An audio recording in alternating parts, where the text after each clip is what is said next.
her hypnotic dance. She holds me here with only a glance. She's over me. She's over me.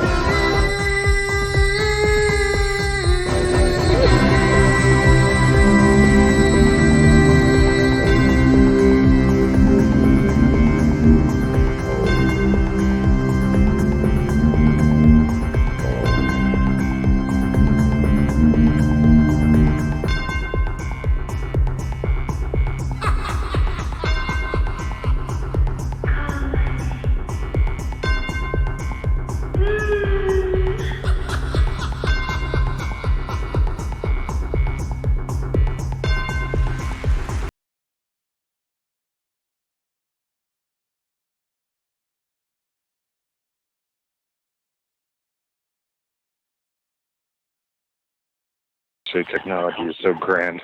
Built for the challenge and Nice. protect Right. Made to move, crafted for comfort. Rich Cut Cupware, the brand that works as hard as you do. They're unsafe changes.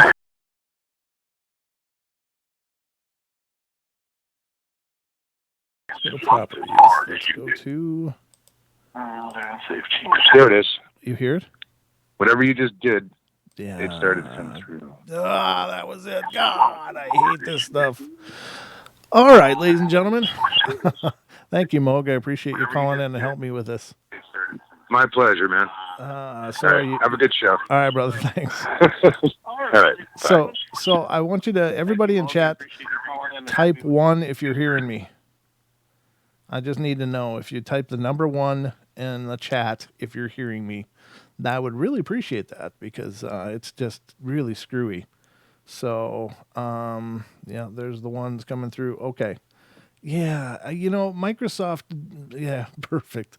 That's awesome. All right, guys, thank you so much. Microsoft does these like sneak attacks on me, and they update their drivers and they update Windows. And I came down this morning and saw that it had updated. I went through everything and thought I had it all nailed, but obviously I missed something in the production software here, which I just found and corrected. So looks like we're live. My God, what a pain in my ass. Sorry, I don't usually cuss on the show, but they deserve that one. Bunch of bastards. All right, so it looks like we are live. Thank you. I appreciate that, everybody. Yeah, it's just Microsoft does this, and once they do that with their Windows updates, it screws up everything. It just resets all my audio settings. Now, to do a show like this, it takes a ton of different settings and tweaks, and everything has to be working in concert because I got like several pieces of equipment working to bring you this show every time, and they all have to be communicating and set up properly. And every time Windows updates coming around, boom, they just dick me every time. So, all right, I do apologize for that rather less than stunning start, but I guess we're live now. I guess we'll have a show now. It'll be a little longer than I thought I'd be going, but I'm actually, I don't know about you, but I'm ready for bed.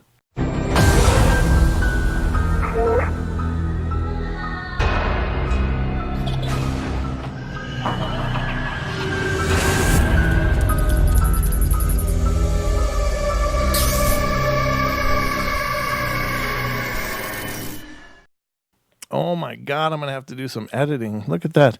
And it screwed up my other deal. Let me get this chat thing working too. So the on-screen chat isn't working again too.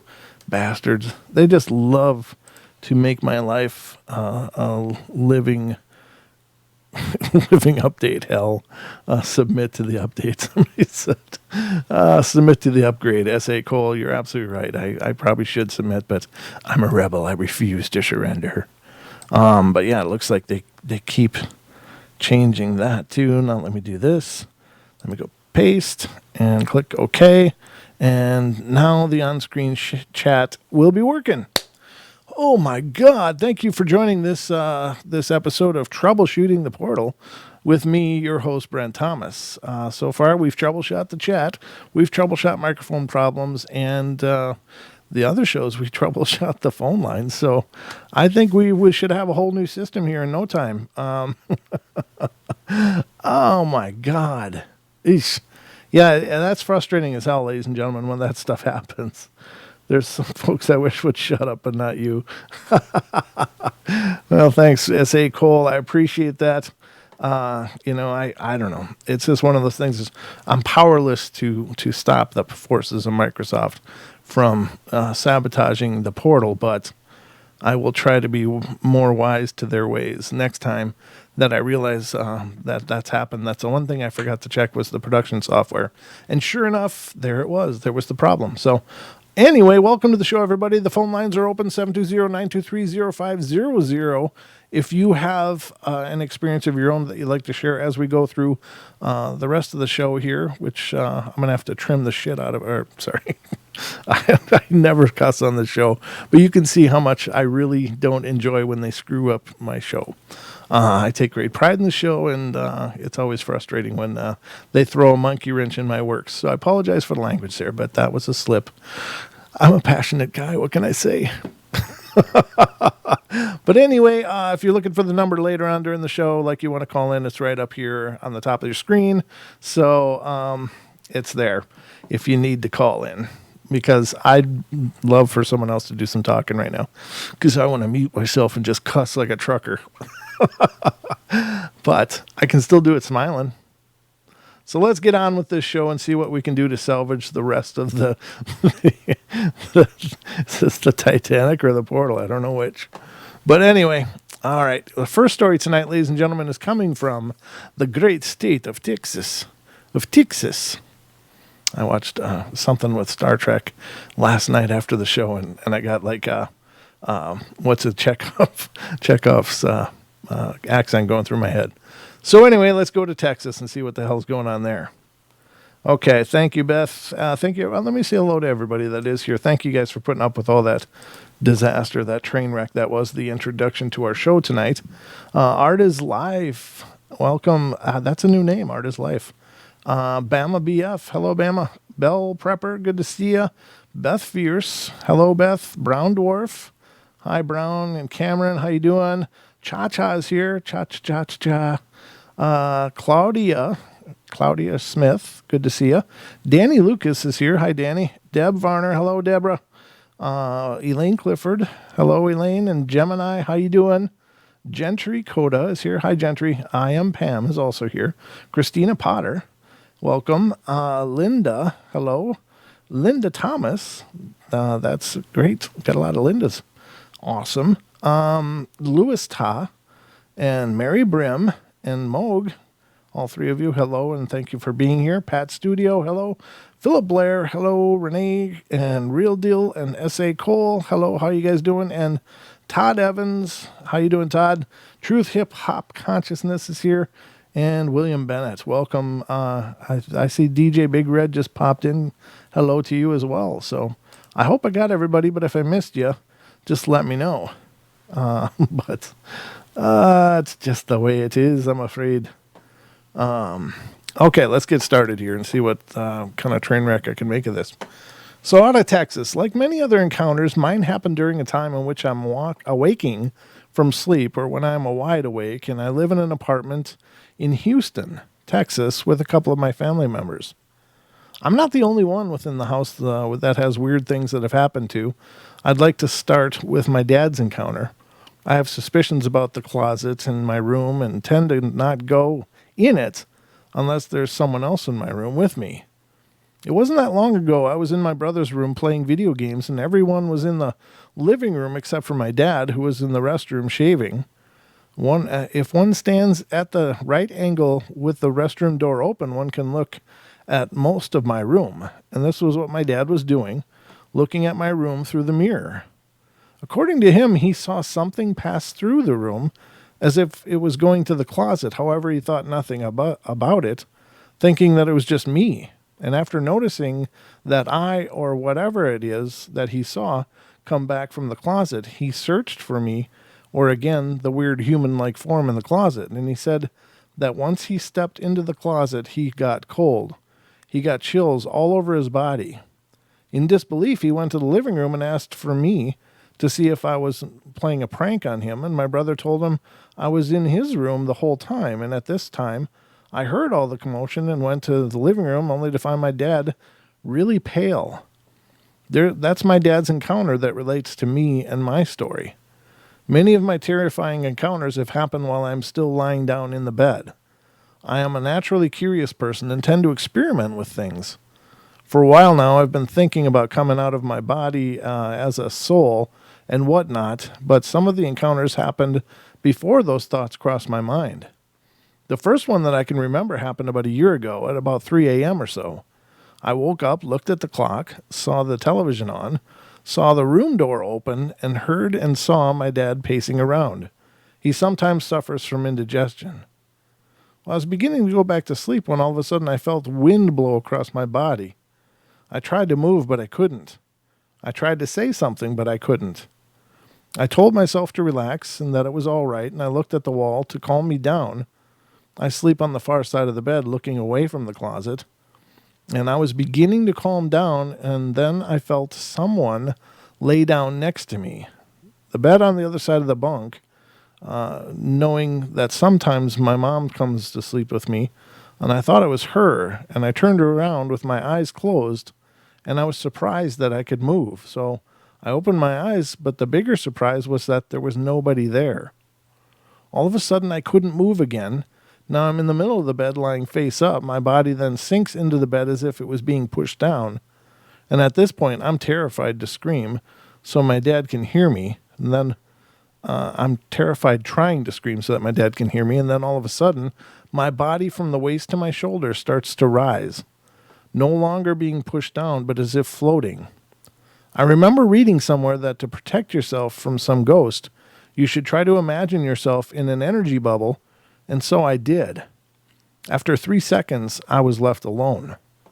That was the end of the encounter, but the times when I woke up and can't move continued to happen, including now.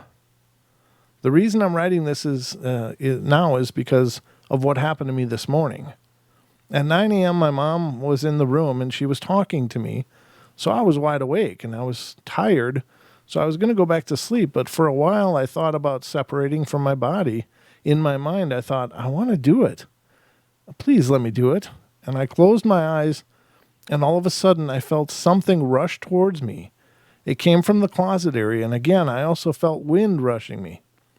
Keep in mind that my mom is still in the room, and I'm like, no, not again. So I try to move, but I can't, and then start to feel as if I'm coming out of my body, but I'm still awake, looking at the wall, and then out of nowhere, I feel a warm mantle cover my body as if someone is putting a hot blanket over me, and then my body gets pushed down into the bed. My back begins to feel weird. I'm lying face down looking at the wall, and my whole body feels hot, and I hear weird murmurs. I can move my fingers, but that's about it. I can mumble, but I can't say complete loud words, and my mom hears my mumbles and looks at me, and I'm looking at her, but I'm also looking at the wall as if double vision. She turns pale, and she asks me if I called her. I mumbled yes, and she looks frightened, but I can't see what's happening to my body. She goes towards the closet area and grabs something. I feel my body beginning to get wet. I also feel my body begin to shake. Everything goes dark, and seconds later I find myself moving and gasping for air, and hear my mom saying a prayer and putting holy water all over the room and the house. She told me I was shaking and that I was moving my legs. I don't remember that or what happened after she put holy water on me. It's all a blur. But she won't tell me anything, and I'm left astounded by the experience and wondering what the warm mantle-like feeling was. I want to know what that thing that I felt rushing to me was. To me, it seemed like a rushing dog or a person that's running. I don't know. I'm just left confused about why I felt a weird sensation on my back, as if someone was sitting up on me. Up until this time, I keep on seeing things out of the corner of my eyes. Yeah, that's pretty wild. Now, I would like to just talk a little bit about the whole energy bubble thing. That's a technique known as shielding, and basically it's the idea that if you feel like you're being threatened or being targeted by something, you can imagine yourself being surrounded in an energy bubble or a bubble of light, or, and it can be different colors, it can be whatever. But just imagine this energy surrounding you like a shell. Not unlike, I suppose like a Star Trek thing, where they get the bubble of energy that keeps the weapons from hitting their ship. So that's called shielding, and it's a practice that's, been encouraged and used for, time immemorial as far as I know. But it is a good exercise to use. It is a way to protect yourself if you feel like you're being threatened. And you can also wrap those same bubbles around other people that you love and care about. So like, let's say you start becoming worried about someone, imagine that bubble of light surrounding them, and keeping them safe and protected and shielded from anything that might bring them harm. So it's just a great thing to learn how to do, and it really relies pretty heavily on the idea that you're projecting your energy to someone or to yourself, and it really requires a really deep concentration. And it's not just as simple as going, I have an energy bubble around me. It's more like you've really got to believe that that's there, and you've got to push your passion and your love and your will into it. You've got to make it real with that energetic emotional charge, and that's part of the whole mind, body, spirits, the trinities that are so important in many esoteric teachings, not just religion. So you've got to unify those things, and it's probably something that if you really feel like you need to get good at it, and I would recommend everybody get good at it just because it's a great thing to do. But you should probably spend some time meditating about it, learning how to feel that, and just, really strongly and incredibly visualizing it, because energy follows intention. That's one of the esoteric truths, is that if you have an intention for your energy, the energy will follow that. It's kind of like painting on a palette. You tell the brush where to make the color. Well, the same thing is true for your energy, and you can project that energy.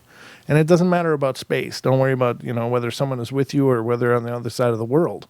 You envision them as clearly as you can in your mind, and then you envision them with all the passion and love that you can muster being encompassed by this bubble of light. And that's shielding. And that's, I don't believe that I'm encouraging anything other than, any weird practices that may, threaten somebody's paradigm. I just think it's great. And you can do it through prayer if that's your paradigm. Ask that God places an energy bubble around them or protects them, and it's the same concept, but you got to visualize it too. I really encourage people to visualize that happening as well as just sending words at it, because with words it's a vibration and it's powerful, but along with that emotional charge and the mental imaging, it becomes even more powerful. So learn how to do that, and definitely practice it, because it can really help. I really firmly believe that is a very powerful practice. So take it or leave it, but those are my 2 cents, and that's all. That's all I got about that.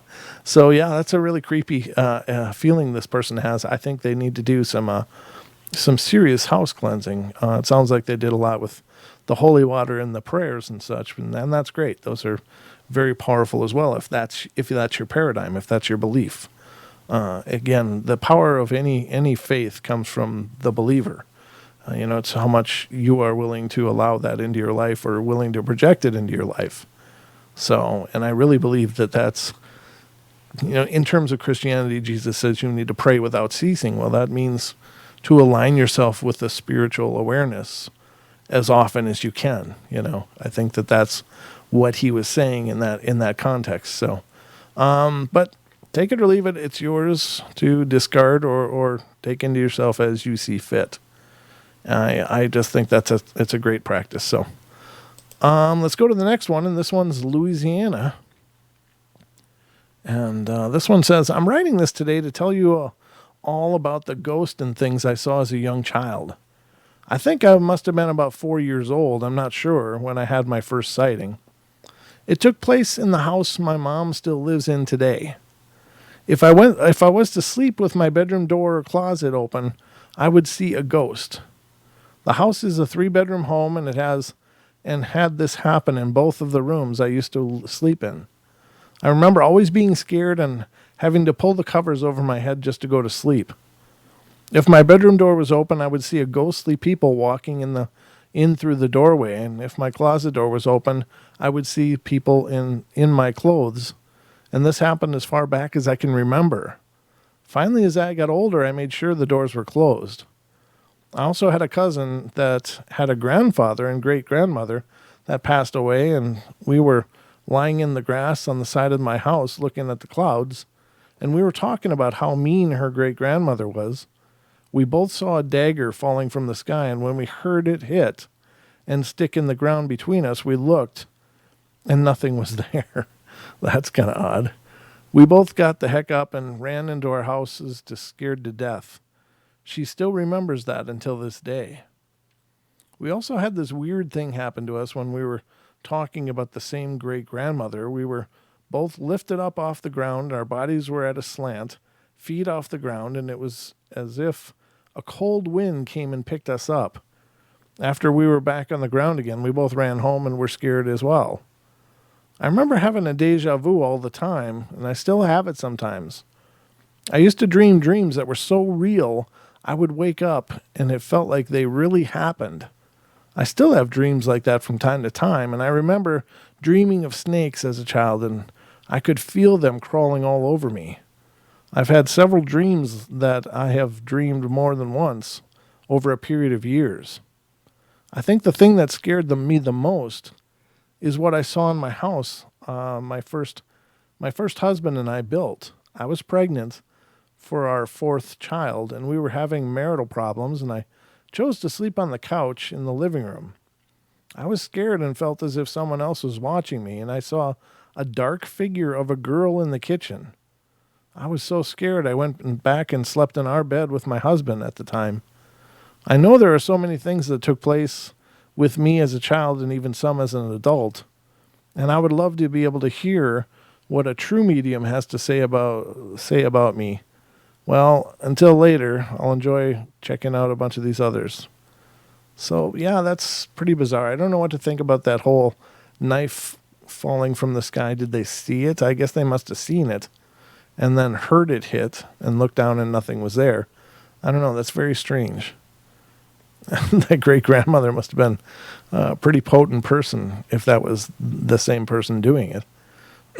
But that's really bizarre. All right, so this one is coming from Alabama. And this one says, this is oh no, it's another one of those reference stories that references another one. This has to do with my other story that I submitted. Last night I was lying in bed and I started seeing blurred images in my mind. 3 different spirits came forth. First, it was just a close-up of a face. Then I started seeing full images. It was a light-skinned black woman in her late 20s or early 30s. She didn't speak to me much in words.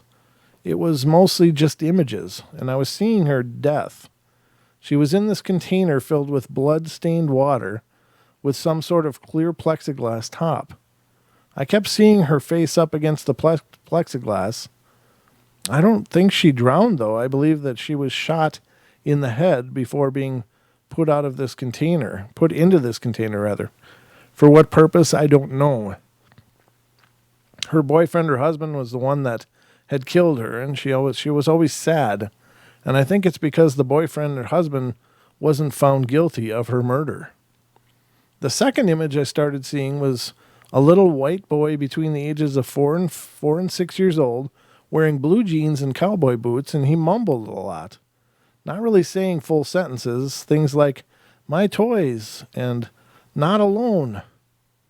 He was actually already talking while I was seeing images of the black woman. He sounded like he was talking to himself most of the time. I didn't really understand the rest of what he was saying. I asked him if he saw a light, and he responded, "No light, I can't find it." I told him to just keep looking, and then he started saying, "God sees. He chose you. Soldiers are coming. I want angel wings." He kept mumbling more things, and I couldn't really understand. I think he was talking to himself again, though. The last image I began to see was an old woman. and she had to be in her late 80s or so, and she, like the boy and the black woman, was already walking around while I was talking to the boy, like she was waiting on me to finish with him. I believe she is the woman that said to me, "Trent, we can hear everything you're saying," the other night, and I think it was her because she said it right after dirty thoughts came into my mind. And it just sounds like something an older woman would do. She didn't really say much. I believe she was looking for her husband. She wants to find him before she can move on, and she didn't say much else to me, nothing of importance that I can remember. I would have really thought this was all my imagination, but it all went away just as quick as it came. After the old woman left, there weren't any other images or voices that came to me. I didn't really have any thoughts of them after they left.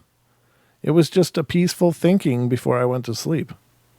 That's really strange. It sounds like this person is perhaps gifted and skilled, or has the natural psychic ability, and needs to come to terms with that or get somebody to help them with it. But again, this story is pretty old, so it's not like this is somebody I can just reach out to and go, "Hey, how's that going, by the way?" These are well over 10 years old, these stories, so. But they're good nonetheless. I still think they're wonderful for the most part. But let's see what this next one is. Again, Louisiana. It says, I have a niece, Jay, that was pregnant with her second child, L, and his heart just stopped beating. She went through labor and delivered him, and she got to hold him. Even though he was not full term, you could still see he was a baby. Her first child, A, has an imaginary friend that she has had even before Jay became pregnant with L. One day at the graveyard, A was running around and playing, and she was talking to someone, so Jay asked her what she was doing, and she said she was playing with L. I don't know why they're using one initial, but anyway, they are. Jay is expecting another child, a girl, and when she asks A to put something in the new baby's room, A will say, "Do you mean L's room?" I also found a rock that looked like a heart in some rocks on her brother's grave. She told her mom it was a heart from L, and A still talks about him just as if he would have been brought home from the hospital and is part of the family. I feel he is part of the family, and we may not have ever been able to hold him, but we loved him from the moment we knew he was going to be born. I feel he is our angel that is waiting for us all to be together someday and watching over us until that time comes. I just wonder if A is gifted and really sees things. Her mom does not press the issue about the imaginary friend. She has a name for him and can tell you what he looks like. I've tried putting the name she says on the computer, but nothing comes up. The child is only 4 now, and sometimes they cannot say things the right way, so I guess I'll just wait and see if and what might happen in the future. Yeah, I don't know why they're using all those weird just one initial for that whole story. I guess maybe they're really worried that somebody's going to read it, but you can certainly make up other names or something, but that one initial thing is kind of odd. But I'm opening up some more stories because you guys deserve it for putting up with that really, really bad beginning. The beginning of the show was not too good. Actually, it was a great opening monologue for what it was worth. I'm sorry you guys missed it. It was probably my best ever. No, I'm just kidding. It's just so dumb. I'm sitting there, yapping and nobody's hearing me. I probably, I've been doing this so long, I don't really think to look at the chat as much just because it's, another show. And I never thought about that there'd be any problem because I thought I had it all chased out. But clearly I was mistaken. But I'm going to take a drink here if you don't mind. I should be drinking something much harder than this. All right. Got a lot of you guys here though tonight. Thank you all for being here. Again, if you missed it, my sound was not working. Or well, my sound was working fine, just nobody could hear me. But we took about a good 5 minutes or so chasing the ghosts out of the machine, as it were. So anyway, this story's coming from Alabama. It says, I'm new to submitting stories, so just please forgive me for any mistakes. My most recent paranormal experience happened last Saturday at a little after midnight, and I work at a rather large hospital. And the parking area for employees is a pretty far walk, especially in the dead, no pun intended, of night. And considering the morgue is on the same hallway, well, you can imagine. I've been enthralled by the paranormal for as long as I can remember and take every opportunity to watch various shows and specials. And I know everyone has seen pictures of orbs, and in every one of those captions, I've seen the photographer always says, "Nothing was seen when the picture was taken," or something to that effect. But on that night, while walking to my car, I swear, I saw a blue orb pacing me down the hallway, the one with the morgue. It wasn't seen out of the corner of my eye. Well, at first it was, but I turned my head and saw it straight on, and I didn't feel scared or any threatening energies from it, but strangely, I just felt like a feeling of friendliness. I've had strange things occur as long as I've worked here, like paper towel dispensers going off or things of that nature, but I would always chuckle and say, "Thanks, Casper," and then just go about my business. My question is, has anyone else seen an orb with the naked eye and know it was not light reflected off of any surface, or since at the time of night the lights are off? And thanks for reading the story, and sorry for rambling. Yeah, I've seen it. I've seen actual orbs myself, ladies and gentlemen. Twice. 2 times I've seen, like, literally these little glowing balls of light. Both times the orb color that I saw, and I don't know if color is significant or not, but they were both yellow lights. It looked like a yellow sun. The first time I was sitting on the floor years and years ago watching television, and an orb drifted right in front of my face. And it was just like this little sun drifting in front of me. And I looked at it. I didn't at that time, I didn't even have a concept of what a spirit orb was. It was so long ago. I just knew there was this little ball of light drifting in front of my face. I thought about reaching out and just grabbing it because it was so close that I felt like I could, but then I thought, I don't know what the hell this is. I don't think I'm going to reach out and grab it. So I didn't. And it just kind of went past and disappeared wherever the hell it went. I don't know. I didn't turn and track it. I was just watching it, and there it went. And I was like, well, that was weird. I guess, I don't know why I didn't turn and keep watching, but that house was also pretty active, actually. Either we'd hear footsteps in the house, and that was also the same house where I was taking a shower full of soap, just lathered up. I was alone in the house, locked in. The water pressure in that house was really bad, though. So, if you were running the shower and just turned on the faucet in the sink in the kitchen, that would make the water run ice cold. It was just terrible. And I was alone in the house, locked the whole house, went in the bathroom, locked that door, was showered up. I was full of soap, and sure enough, the water went ice cold. And I'm like, oh, man. I thought maybe my ex-wife had come home. And I was a little bummed, but I hurried and, in the cold water, had to wash all the soap out, and my relaxing shower was now done. I got done, turned off the water, and the water was still running. I could hear running water. Pulled open the shower curtain, and there in the sink in front of me, just on the other side of the toilet, the hot water tap was full blast going in the sink. And that made me feel really creepy. And again, I don't know why. It's not like, something about being naked and then having that happen just makes you feel so much more vulnerable. I felt so vulnerable. I just felt like, oh, this is really creepy. So I got out and shut off the water and went and checked all the house. Nobody was home. The doors were still locked, and I was alone. So that was the same house that I saw the first orb. The second time I saw an orb was in this house. The first time was back in Minnesota years ago.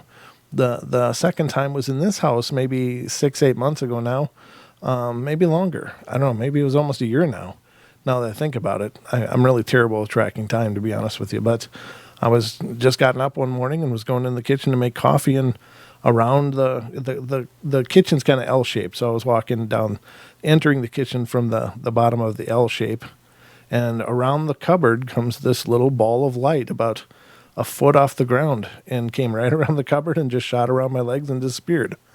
And that was the second time I've seen an actual orb. And both times they were yellow, little suns. So I don't know what it means. I don't know if it's the same person. I don't know. I don't get a feeling for those kind of things generally, so I don't know what it is. But 2 times I saw an actual orb with my eyes. Now, that's also one of the reasons that, I guess I'm really usually hypercritical of orb pictures. And I think anybody interested in the paranormal will look online and see these little wispy, milky colored orbs. And it's hard to really get behind them because for me, having seen that with my naked eye, I don't know why they would appear, if those were indeed orbs, why they wouldn't appear so much more brilliant. And a lot of times, I do photography as well on the side. So I understand lens flares, and I understand, how flashes can, things that are close to the camera can be kind of milky and translucent, dust orbs or insects sometimes, depends on the situation. Rain will make an incredible display of orbs if you have flash and it's at night. Snow, the same thing. They just really, and mist, fog will do the same thing. So, I'm really hypercritical of orb photos, but it is incredibly different seeing them in front of you versus seeing something on film or in. Now, I have seen pictures and videos that I think might be very well legit, and they didn't appear like big suns or anything, or little suns like I saw, but they did have such a pronounced motion that you knew that it wasn't just something wafting in the air like a light suspended particle or something that was really close to the camera. They had very looked like intelligent pathways to their travel. So I don't know, but yeah, orbs are a really peculiar phenomena, and there are several types of orbs. There are the orbs that are attached or referenced in terms of UFOs. Then those are generally assumed to be much bigger. There are the orbs that are seen in forests, which are, about softball size generally, ballpark figure. It's about the softball size drifting through the trees, seeming to have an intelligent pathway. And then there's these little spirit orbs. Perhaps they're all spirit orbs. Perhaps they're not. I don't know. But it's a real ambiguous phenomena that may or may not be interrelated between those different fields. It's hard to tell. But I have heard orbs being described as about the size of a basketball, and that to me seems incredibly profound. Whatever the hell's causing a light that big, I don't know if that's a measure of the intensity of the spirit or not. I don't know. But I've heard some people say they encountered orbs that were huge, and then other people talking about the size of mine. Mine was about the diameter of a quarter. For those of you in the U.S., you know what I'm saying. But a medium-sized coin, not overly big. In fact, kind of small, really. But there you have it. Those are my experiences with orbs, my 2 cents about them, and for whatever that's worth. This one's coming from Wyoming, which is kind of in our neck of the woods here, so let's see what's going on here. It's not too long. It says, I've been able to see spirits in the future since I was just a child. It's not been really easy, and it has only been the last few years that I've been able to understand why I see or hear what I do. With my visits, I've become very hooked on learning all I can about other people and their shared experiences. With my studies, I've learned about the black dog, but I've never seen one, and I really didn't think I would, and everything I have read or heard has finally been proven to me, but I'm still puzzled by what I experienced. Sometime during the night of July 12th, 2008, I was awoken to a very large black hound dog at the side of my bed looking at my husband. This dog was face to face with my husband. Well, I screamed. My husband rolled over and grabbed me to let me know that everything is all right and tried to calm me. However, I couldn't stop shaking, for this black dog had turned toward our bedroom door and slowly started to walk away while my husband held me. What I saw was not like anything I've read. This creature did not have any eyes. In fact, I never really did see his face. I had seen the outline of this large dog, but its body completely black. It had a very long tail, and he was holding it up with it curled slightly. It was not shaggy, but short-haired. It was large like a bear, but thin like a Great Dane. My husband went back to sleep, but I could not I could not out the fear. I don't know what that means, but I forget the fear. I don't know. My experience was not over. At the foot of my bed, I felt an animal crawl up and onto my feet. It actually felt like the weight of a cat, and I looked and I didn't see anything, but still felt it. I kicked, and to my surprise, I kicked something. Yet I couldn't see what I had kicked. But I felt the body with my foot, and then felt it crawl back on the bed and onto my legs. And this time it went all the way past my knees, and it was gone. I feel with every part of me that it was a dog I had just seen moments before. What I don't understand is, why did it feel so light, and why did it crawl on me? My husband believed that he crawled on me because I wasn't to see him, and it made him more curious who I was. Okay, so my husband believes that the dog, okay, I was not tracking that well at all. My husband believes that the dog crawled on me because I wasn't supposed to see him, and it made him more curious about who I was. I'm still really scared, and it did not feel evil, but it felt like he was not good and not to be near me. I was wondering if there's anyone out there that could help me understand why this black dog would be in my bedroom looking at my husband and then crawling on top of me. From all the research I've done, this is not the pattern of the black dog.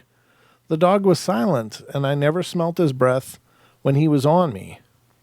I'd really like to know what this was and why it would be in my bedroom. That is strange. I don't know. The black dogs, I mean, there's many symbols tied to what the black dog is, or what a black dog is, as a harbinger of different things. But I don't know. This is a peculiar one. It could just be the spirit of a dog that's still in the house, and perhaps was somewhat bound to the husband for some reason. But it doesn't necessarily mean because it's a black dog that it's the black dog. But I don't know. I don't pretend to know what all that stuff means. There's lots of ideas out there, but I'm sorry. Wow, that was like special effects, that gurgling burp in my throat. Sorry about that. That was kind of gross. But never a dull moment here on the portal, ladies and gentlemen. That's a creepy story, yeah. I hear you, Jim. How you guys doing out there? Hey, dude, good to see you. Glad you made it in. I'm just looking at the chat quick because I haven't been seeing much of it. I realize I need to watch that a little more closely when I start my shows, though. All right, let's go to the next one, and this is from Florida. It says, it was late one evening in the middle of the summer of 2006. My boy Joey and his younger brother Jeremy, my now ex-girlfriend Rosanna, who we called Roxy, and myself were all swimming in my neighborhood pool. Joey and Jeremy, the little brother were sitting on each end of the pool throwing a football, and Rosanna and I were swimming in the middle of the pool doing our mushy couple thing. The subject at hand was ghosts and being able to see them. We got on that subject because the previous night she, and a few of our other friends used a Ouija board. I'll post that story later. It's my most incredible experience. We were talking, and I kept asking her if she has seen anything because her eyes weren't really focused on us. Just wandering about the property, staring at nothing from what I could see. Well, she said no and focused back on the conversation. Joey, being the skeptic that he is, started making wisecracks about the ability to see ghosts and other things of the paranormal in nature, and I myself am very respectful of the dead and spiritual world, so I kept quiet and asked him to grow up and stop being so immature. On a side note, Rosanna can see things, and she was blessed or something when she was only a child and has had the ability to see these spirits and anomalies since she can remember. She shared many of those incidences with me about what she has seen, and I found it out one night when we were sitting on her porch outside, and she kept looking behind me and following something with her eyes. And I would turn around and ask her what the hell she was looking at. She would smile and give me a little giggle and say nothing. Then after a few hours, she cracked and told me. So I became very interested in ghosts and the paranormal more than before, asking her all kinds of questions and stuff. Well, back to the story. So it's about 6:30 or 7, and Joey's making fun of my girl's gift, and Jeremy was just sitting in the pool quiet because he was one of the people that was in the room for my story about the Ouija boards. And I'm sure either he believed in the board or just didn't want anything to do with the conversation at hand. Joey's still trying to go on and on about there's no such things as ghosts and that they're made up things that people say they see or hear to get attention. When he said that, I saw my girlfriend's eyes focus on something in the grass behind Joey. Of course, I noticed this and asked her what she'd seen, and she didn't answer the question. She just leaned in and whispered in my ear, "They don't like Joey." And I asked her why, and she said, "They get mad when he talks about them and makes fun of them." I then asked her again what she saw, and she said there was a girl standing over him trying to push him into the water off the steps of the pool. By this time it had gotten nearly dark out, and it was the only one street light in the pool area. Rosanna said she was getting scared and that she was seeing other spirits coming across the field. And mind you, I lived out in the sticks in this nice little subdivision in the northern part of Florida. And there were big fields, trees, and randomly placed houses everywhere.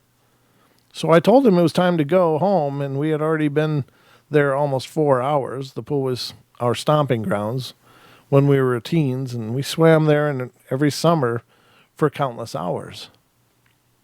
As we were all making our way across the pool to the side closest to my truck, I saw my girl look back where Joey was and turned around and continued to swim, but faster. I asked her again what was going on, and she said that the little girl had jumped into the pool with us and was trying to get Joey, and that there was a tall man walking along the side of the pool with him as he was swimming. All the color in her face was gone. Rosanna was from Nicaragua, so she was pretty tanned. She was as white as I am, and I'm pretty damn white. Ha. We made it back to the truck and started making our way down the dirt road to Joey's house to drop them off. And well, we were ascending from this small slope in the road, and I had my high beams on. We came over the top of the hill, and my lights shined over this huge field of grass. And about 300 to 400 yards ahead of me, I saw this figure. Now, I've never seen any kind of apparition or figure in my life at this time, as bad as I would like to. And I see this tall white figure walking on the road, and as soon as my beams shined on it directly, it just took off across the field like a bolt of lightning and disappeared. I thought maybe it was a reflection, but there was nothing in the field. And as soon as it hit the darkness, it was still just as white as it was when the light was on it. I didn't want to say anything to her until I dropped them off. So after I dropped them off, I proceeded to tell her what I had seen, and to my surprise, she had seen the same thing, and I was kind of at ease because she had seen it too, and I knew it wasn't just my imagination playing tricks. So being all excited and hype that I'd seen something finally, she told me about this old church that was just a few miles away from her house. We drove there in 20 minutes, and the road the church was on had branched off the county road about 3 miles from my girl's house. And she had told me before it was really creepy, and that she had only been down there once before now. I knew the church was there because one of my old friends used to live down that road, and he and another house were the only houses on that road that I had ever seen. But he lived about 1.5 miles down from where the church was located. We got there around 9 or 9:30, and she pointed out the church on the left-hand side, and it was a rundown as it was when I had been there in the past, when I used to visit my friend. And it looked really creepy now that the darkness was really set in around the place. She told me to slow down, really slow, and just leave my parking lights or fog lights on. So I dropped the gear down to first and turned off my lights, and I actually came to a stop parallel to the area in between the cemetery and the church. About 45 seconds went by and nothing. Then all of a sudden Roxy leaned up and looked out my window and whispered, "Go." And I was like, "Huh?" And then she spoke loud and clear, "Go, they're coming."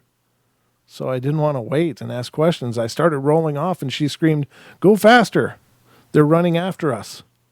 So I punched it, spinning in the dirt, and now she was screaming frantically to go faster, and she said they were on the bed of the truck trying to get in, and I was about to freak out because almost as soon as she said that, I started to hear rapping on the back glass of the truck.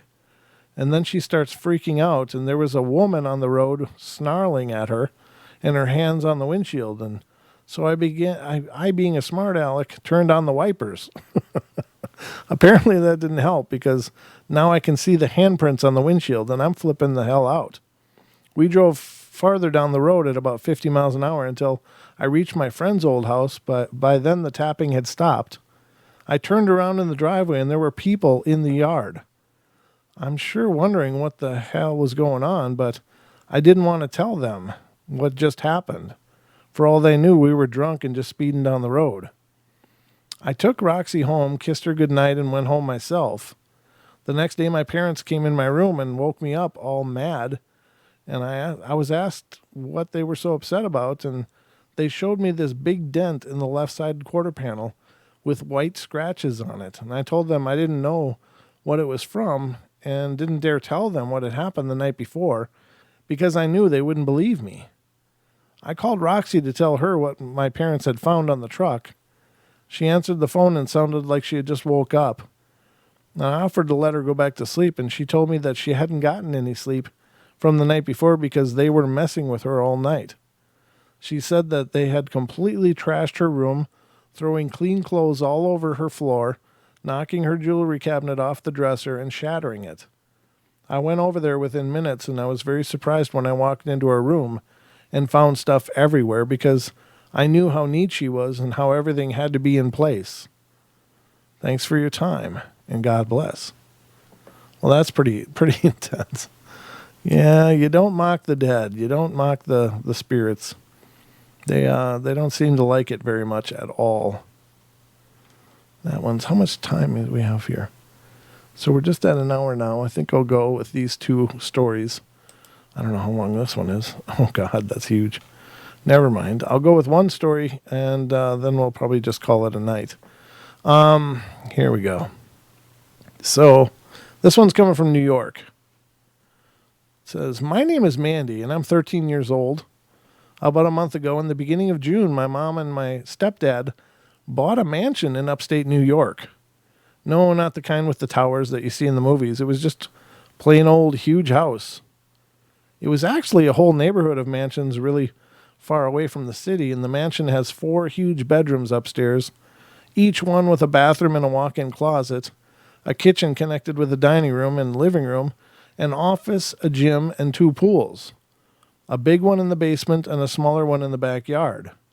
It's a little too big for me, my parents, and my stepsister, but I love it. I spent the first week in my new house decorating my room. Since my mom didn't let me repaint the walls, my room stayed gray, blue, green, and my closet stayed hot pink. When I was done decorating, it looked really cool. I had a huge bed, 2 nightstands, a black one with a white lamp, and a white one with a black lamp. A long black dresser with a plasma TV, a blue rug, a bead curtain instead of a closet door, and a sitting area with a small glass table and 2 zebra chairs. Excuse me. My first ghostly experience happened the day after I finished decorating my room. I was making my bed when my mom called me downstairs for breakfast, and I remember leaving my room, closing the door, and heading downstairs with my teacup Yorkie puppy, Mimi, by my side. Downstairs, I found out that my stepdad and stepsister went shopping. Since it was still really early, I decided to go up to my room and watch Saturday morning cartoons. When I opened the door, I felt like I was going to faint. My room was a mess. My bed looked as if someone had just got up.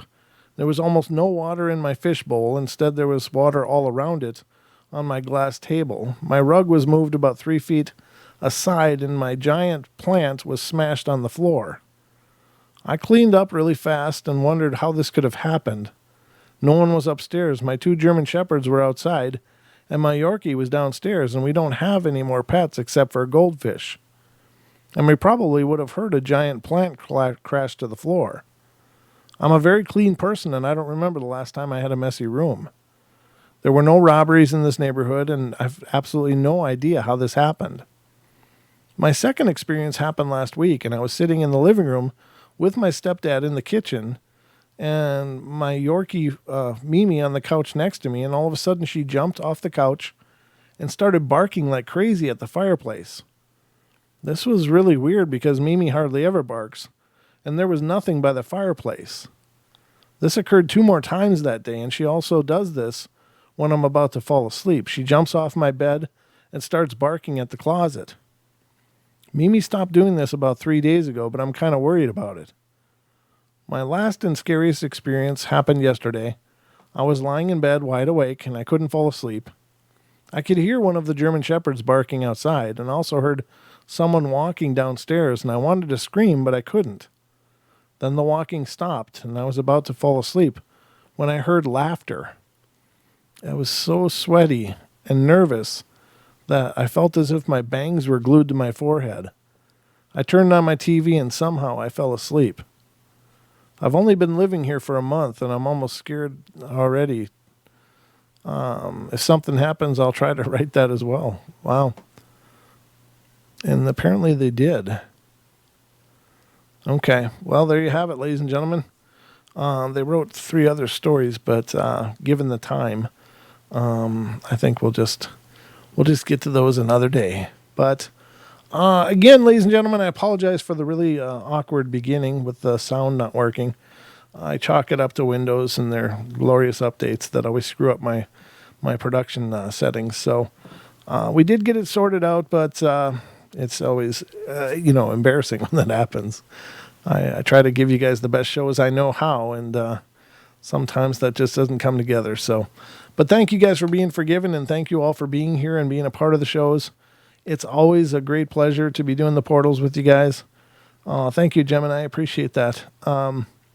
And I hope you guys have a wonderful night and have a wonderful Tuesday as well. I'll be back here tomorrow night at 7 waiting for you. And hopefully everything will work then. But we'll see, I guess. But you guys have a wonderful night. Love you all. Be good, be kind, be nice. Take care of each other. Help each other out. Find the magic in every day. And remember to laugh as much as you can. You guys have a great night. Great Tuesday. And sleep sweet dreams.